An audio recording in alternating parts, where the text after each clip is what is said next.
Newsbreak. Sa headlines kan mga barata, Cervical Cancer Summit ginibo digdi sa siyudad kang Naga, Gunyan Aldaw. Paglangkaw kang tubig sa babang mga lugar kang Naga kung nagkakaigwaning biglaan na pag-uuran, dai pa naanutaran. Duwang persons who use drugs sa Barangay Abella arestado sa drug by bust operation. Naga College Foundation nakakuha ng halangkaw na passing rate sa nagtapos na licensure examination for teachers ngunya na taon. Uya ang mga bareta sa Aldaw na ini. Ako po si Chris Palomania. Awareness kang publiko mapadapit sa cervical cancer tinawan doon sa Cervical Summit na pinaggibo digdi sa syudad ng Naga, Ngunyan, Aldaw. Ang detalye sa report ni Melvin Machado. Tubod si Naga City Mayor Len Robredo, nakaipuan mas may paliwanag sa publiko urog na sa mga nanay ang importansya kang pagbabakuna laban sa cervical cancer. Sa nakalisang taon 2024 sin 2025, hababa ang numero kang nabakunahan laban sa nasabing helang kang mga kababaehan digdi sa syudad kang Naga. Ang cervical cancer ang kabali na subod sa mga nangangenot na kamatayan kang kababaehan na nagiging kausa ning kagadanan. Alagad ini pwedeng maibitaran sa paagi nin amay na screening asin pagpababakuna. Malaki kasi yung kampanya for cervical cancer awareness all over the Philippines. Kasi nagiging rising cause of death na siya among women. Pero yung awareness saka yung vaccination rate sobrang baba pa.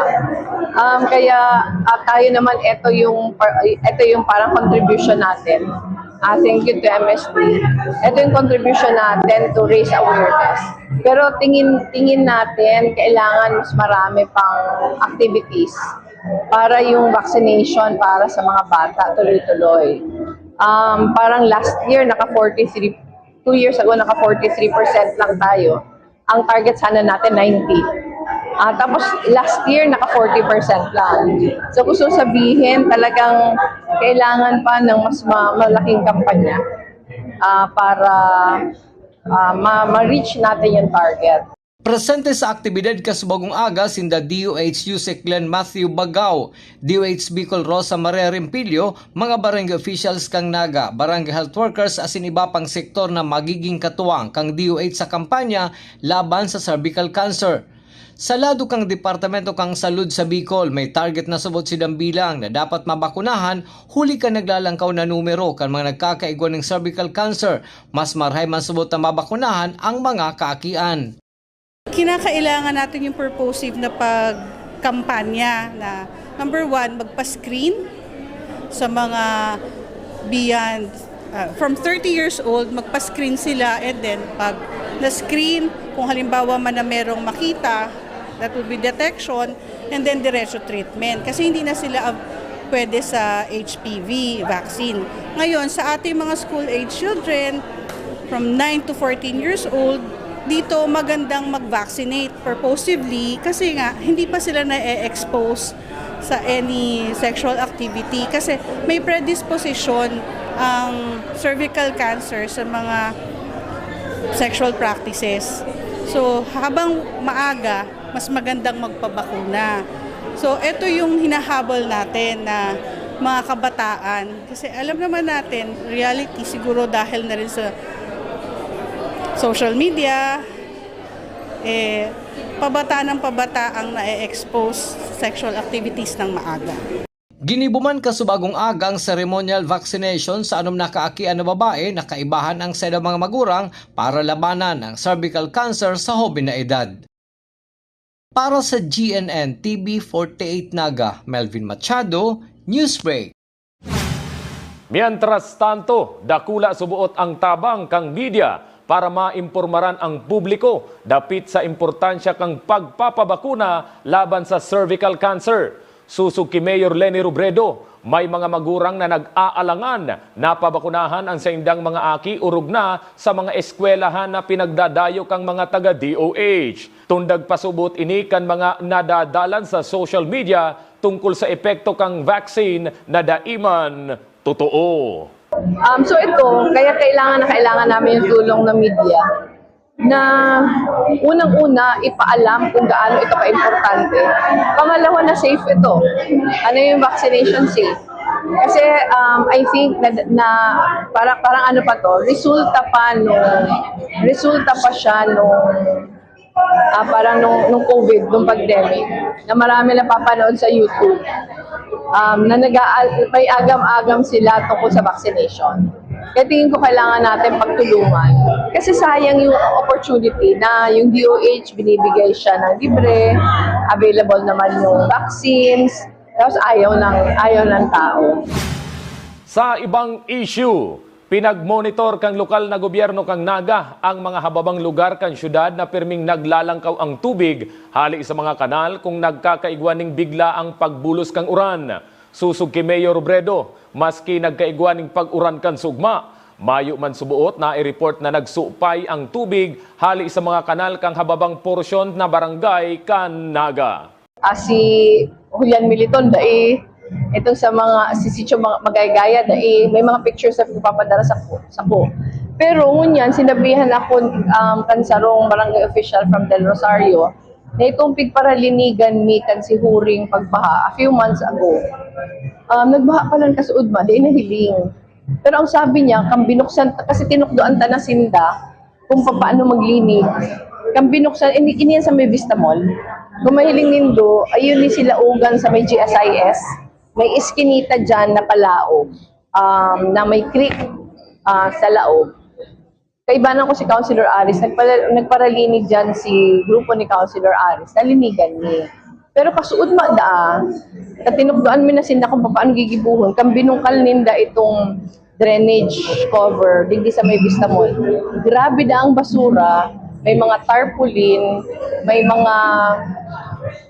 mga buko, may tukawan pa. Sa ibang bareta, ngunya na nagpupuna ang makusog na pagbulos kang uran, may mga paglilinig subuot ning creek na sakop kang barangay Concepcion Grande ang nakatalaan na gibuhon. Susug kipunong barangay Gerald Rito, sarong lakdang man ini para maiwasan subuot ang helang na dengue. Kasabay man kaini ang pagpapagirumdom sa publiko na iwasan ang pag-apon ng basura sa mga kanal. So actually padagos man po sa tuyang cleaning and clearing sa Tuyapong Creek na ito pong Sagup Creek na yaon po sa Concepcion Grande. Quarterly po sa tuya dyan palinig. Pero ngunyan po nga ni through the city, uga pong mangyayaring cleaning of waterways. Nagagad po sila sa 10 tao para po yung maglinig for 2 months. And para pa po kayan, since madalang po ngayon taguran, padagos man po sa tuyang clean-up drives na ginigibo para po maiwasan ang dengue. Iyon po sa nagiging prevalence, naging nagdadakol po in kaso po na mauran. Yan po, padagos po sa tuyang information dissemination, sa padagos pong pag-iwas na mag-apon ng mga basura sa kali. And yan po, si padagos pong pagdinig sa ng mga solar, para po nga rin masigurado na maging dawa po mauran, maging safe and maging healthy man po ginarikit ang mga lalo po at sa tuya pong mga taga-barangay. Padagos sa mga bareta, akuon kung ano ang data asin hanapan ning solusyon. Ini ang naging kasimbagan ni City Councilor Frank Mendoza sa report na halangkaw subuot ang naging engreso kang lokal na gobyerno kan Legazpi kumpara sa syudad ning Naga sa nakalihis na taon basado sa datos na iniluwas kang Bureau of Local Government and Finance. Kang nakalihis na aldaw, may paapod na meeting subuot si Mayor Robredo para aramon ang problema asin tauan solusyon, partikularmente pag-abot sa revenue collection kan syudad. Ako sa linggo, kung yan ang datos, daw di ko panabasa eksaktong figures. Kung yan ang datos sali sa DLGF, then aguunta. Kung masalang ka sa Legazpi, hababa sa Naga, aguunta. Ang importante, hilingunta, anong rason? As in, kung ano man si problema, i-address yan. Actually, nagpa-apoding meeting si Mayor, manangod sa Revenue Collection ng City. As in, ang direksyon, maghanap ng, hanapon si problema, kung may mga problema, hanapon si pagkukulang, as in, i-address yan. Tanganing, bako lang para masalanggaw dito sa Legazpi, kundi tanganing mas madagdagan ang satuyang income na magagamit sa pag-tauning services sa mga taga-Naga. Sa samuyang pagbabalik, SK Kagawad gadan sa road crash sa San Fernando, Camarines Sur. Yan na siniba pang nangingenot ng mga bareta, digdilang sa GNN TV48 Naga News Break.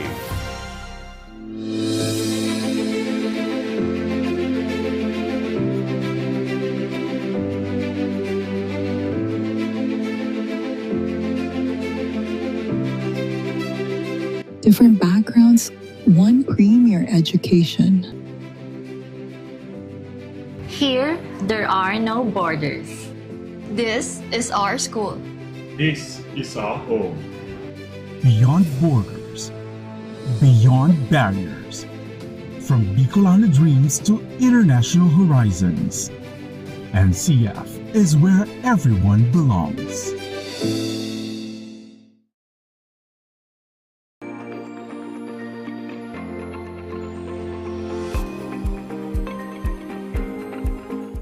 Bilang magulang, importante for me na ligtas sila at masaya sa school.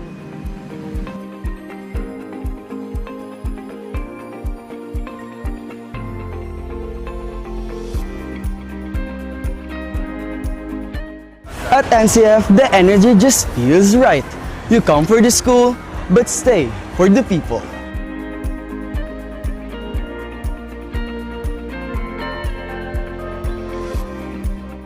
Dito, we learn independence, pero solid pa rin ang support system. Sa NCF, bawat sulok may saya, suporta at pagkakataong maging ikaw.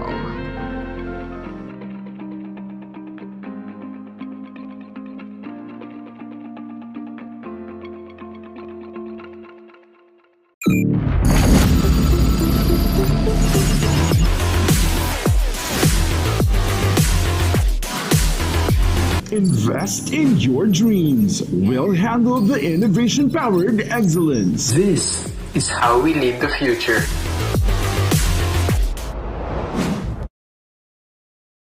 Seeing clearly shouldn't mean traveling far from home. At Camsur Eye Center, world-class care is right here in the heart of Rinconada and the Bicol region. With advanced diagnostic tools, ophthalmology specialists, and a team that treats you like family, we bring expert eye care. From children's screenings to managing cataracts, glaucoma, and diabetic eye conditions without the need for long trips. Because your vision matters, and so does your time. Camsur Eye Center, world-class eye care just around the corner. Sa pagpapadagos kan mga bareta, abo asin sipon ang namomonitor kang DOH Bicol na helang kan mga evacuees duman sa probinsya kan Albay, urog na kung nagkakaigwa ning pagbuga ning abo ang Bulkan Mayon. Sinabi ni DOH Bicol Regional Director Dr. Rosa Maria Rimpilio, may mga aktibidad subuot ang DOH Bicol, katuwang ang mga lokal na gobyerno sa nasabing probinsya para irani ang serbisyong pangsalud sa mga residentes na yaon sa evacuation centers. Patuloy po yung ating mga medical stations na nagpa-function sa evacuation centers. And then nag-launch kami yesterday ng Puro Kalusugan sa evacuation center. Ito yung programa ng Department of Health together with the local government unit na inalalapit ang mga serbisyong pangkalusugan sa mga evacuees. Aside from what is being given sa medical stations. Dito, meron tayo, partner natin si Provincial Health Office kung saan ginamit natin yung bagong Pilipinas Mobile Facility kung saan meron siyang x-ray machine, may basic laboratory services na ino-offer. So far, pag nagkakaroon lang tayo ng pagbuga ng abo, tumataas yung ating mga asthmatic attacks, and mga pag-ubo. Pero so far, ang regular na nakikita natin at ubo-sipon pa din. And may konting hypertension dahil sa init. And alam mo naman sa evacuation center, medyo hindi well ventilated. Yung epekto din yon kasabay. Tapos hindi nakakatulog dahil wala sa sariling bahay. Sa police report, 2 persona na dating persons who used drugs sa Barangay Abella, Ciudad Ningnaga, dinakop sa drug buy-bust operation. Ang detalye sa report ni Cristina Valenzuela. 4 na plastic nin pinagtutubudang shabu na nagtitimbang ng 120 grams as in may estimated drug price na 816,000 pesos ang nakumpiskar kang Naga City Intelligence Unit, Police Station 1 as in PDEA Regional Office 5 sa 45 years old na pedicab driver na si alias Boboy, as in sa kaibahan kaining si alias Mike, 41 years old. Ini matapos ang anti-illegal drug bypass operation kasuod mang alas 3:46 nin hapon sa Zone 4 Looban 1, Bayawas Street, Barangay Abella, Siyudad ng Naga. Meron tayong dalawang nahuli. Ito ay naganap sa Zone 4 Looban 1, Bayawas Street, Barangay Abella, Naga City. At meron po tayong nahuling dalawang suspect. Ito ay nakuha natin ng almost 120 grams na nagkakahalaga ng halos sumigit muna 800,000 pesos. Target lang subuot kan mga otoridad si alias Boboy. Huli tapirang simana na ining pinagmumonitor kan PNP. Alagad kang gibo ng operasyon, kabali sa nadakop ang kaibahan kay ining si alias Mike. Sigon ki Police Lieutenant Colonel Elmer Azores, Chief kang City Community Affairs and Development Unit kang Naga City Police Office, ang duwang suspect, ang mga dating persons who use drugs o PWOODs kang Barangay Abella. Sila po ay mga dating PWOODs kung saan nasa target list din natin, sa watch list. Sa ngunyan, padagos na inaaram kan PNP kung sa inhali ang mga drogang nakuha sa mga suspect. Tubod si Police Lieutenant Colonel Azores na posibleng ibabariwas ang mga iligal na droga sa syudad kang Naga. Malamang po, yan po ay ibibigay nila sa mga kliyente nila. Yan po ay atin pong aalamin at inaalam, kasunod po yung inaalam po natin. At malalaman po natin yan kung saan gagawin. Pinag-turnover naman sa forensic unit ang mga nakumpiskar na droga para sa laboratory examination. Habang hinahalat ang resulta kang chemistry test, nasa custodial facility kan Police Station 1 ang duwang naarestong persona. Para sa Janan TV 48 Naga, Cristina Valenzuela, Newsbreak. Mientras tanto, bilang bagong hepe kang City Community Affairs and Development Unit o CCADU, kan Naga City Police, mas tututukan ni Police Lieutenant Colonel Elmer Azures ang pagkikipagkoordinar sa mga barangay sa syudad ng Naga, huli ta nahihiling kan opisyal ang dakulang tabang kang komunidad sa pagresolber kang krimen. Sigun pa ki Police Lieutenant Colonel Azures, kadakla na krimen ang nangyayari sa mga barangay, kaya mas maray subuot na ang komunidad mismo ang direktang nakikipagtabangan sa PNP para marikas na maaksyonan kan mga otoridad ang mga problema o kriminalidad sa sarong barangay. Napakalaki po ng rule. Napaka-importante ng rule ng ating mga komunidad. Kasi po, ang krimen ay nangyayari din sa ating komunidad. Kaya sila po mismo dapat ang makipagtulungan sa ating kapulisan. Nang sa ganun po ay maaksyonan kung ano yung mga problema na kinakaharap ng ating mga kababayan. Sa ibang police report, sa probinsya kang Camarines Norte, padagos man ang kampanya kang PNP kontra iligal na droga matapos na ang sarong persona ang maaresto sa pinagkundusir na anti-illegal drug buy-bust operation kan Sugma. Ang detalye sa report ni Juan Carlos Aguirre. Nasa custody ang Unyan kan Paracale Municipal Police Station ang 54 anyos na si alias June na nadakop sa pinaggibong anti-illegal drug buy-bust operation kasubanggi sa Barangay Gumaos, Paracale, Camarines Norte. Nakumpiskar sa sospetsyado ang 4 na pidaso nin manlain-lain na sukol nin heat-sealed transparent plastic sachets na may laog ning pigtutubo ng shabu asin 500 pesos na buy-bust money. Ang subuot illegal na droga na nakumpiskar sa suspect na may timbang na 5 gramo ay may standard drug price na 34,000 pesos. Inihahanda naman kan Paracale Municipal Police Station ang reklamong pagbalgar sa Republic Act 9165 o Comprehensive Dangerous Drugs Act of 2002 kontra sa naarestong suspect. Para sa GNN TV 48 Naga, Juan Carlos Aguirre, Newsbreak. Sa ibang bareta, sarong SK Kagawad kang Milaor, Camarines Sur, gadan matapos ang road crash sa kalabaan kang National Highway sa San Fernando, Camarines Sur. Ang detalye sa report ni Cristina Valenzuela. Gadan ang sarong 23 anyos na SK Kagawad matapos na sumemplang ang minamaneho kaining motorsiklo asin mabanggaan ning jeep sa kalabaan kang Maharlika Highway na sakop kang Barangay Buenavista, San Fernando, Camarines Sur. Pasado alas 11:44 nin aga kasuudma.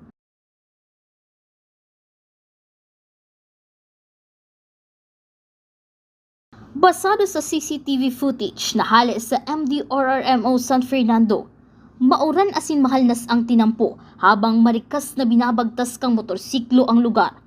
Mahihiling sa video na ma-overtake subuot ang rider sa sarong puting truck, nakakapaandar pa lang matapos mag-stop over sa gilid kang tinampo. Alagad nagpreno subuot ang rider, hulitan nahiling kaini ang kasabatan na jeep. Digdi na nawaraan ng balanse o kontrol ang motorsiklo na naging rason kan pagkakatumba kan driver asin kang backrider kaini. Matapos matumba ang duwa, nabangga pa kang paraning jeep ang driver kang motorsiklo. Binisto ang driver na si Angelo Brebonaria, sarong SK Kagawad kang Barangay Mayaw-Payawan, Milaor, Camarines Sur. Mantang nakaapon man sa gilid kang tinampo ang backrider na maswerteng nakasalbar sa aksidente. Para sa GNN TV 48 Naga, Cristina Valenzuela, Newsbreak.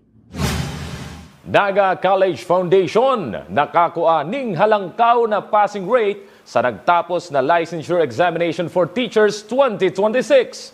Ang detalye sa report ni Campus Correspondent Jonadal Ruby.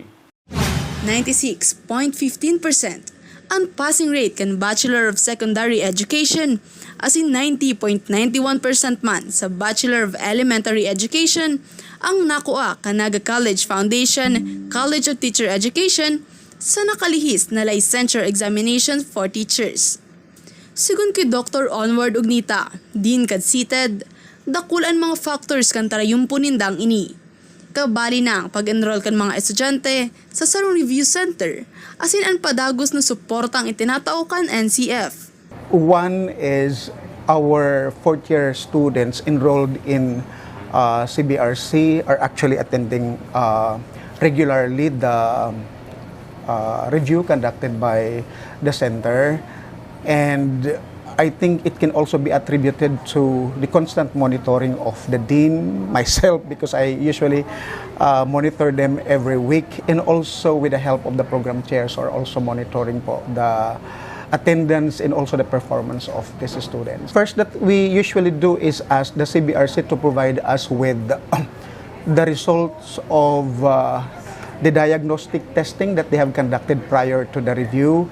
And then when the review is ongoing, we see to it that the result of the midterm exams and so with the final exams be provided to the office, so that if there are some problems, definitely in the performance, maybe if there are some problems, at least we can be able to give them immediate intervention. And definitely a week before the exam, there is this what we call final coaching. I would like to congratulate all our passers for doing good in the examination and for exceeding our expectations, and for our future education graduates, be the best that you can and sustain the momentum.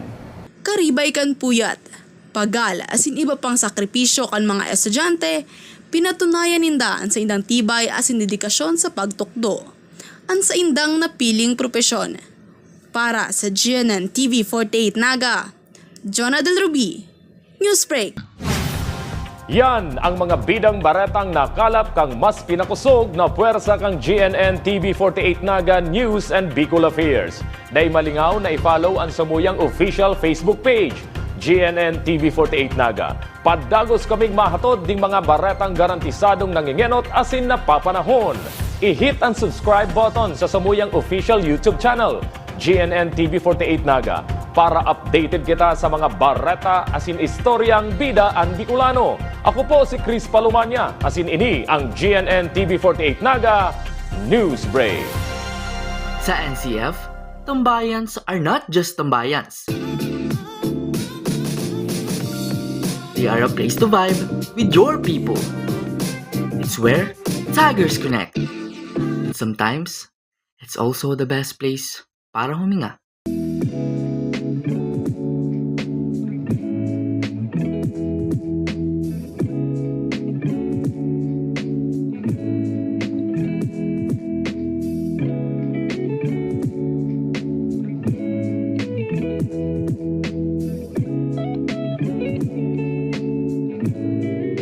This is where our stories stay long after we leave college.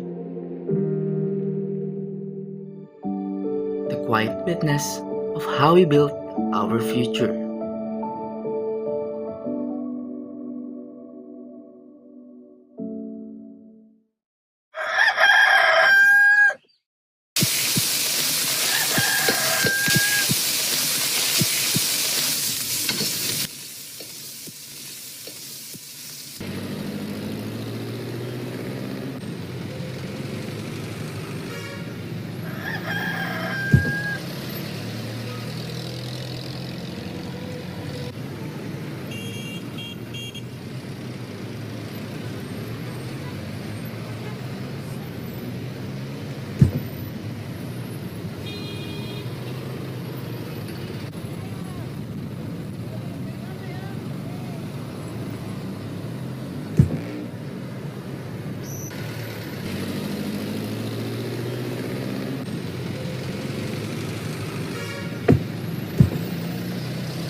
Pakiuwin ko na po lahat yan.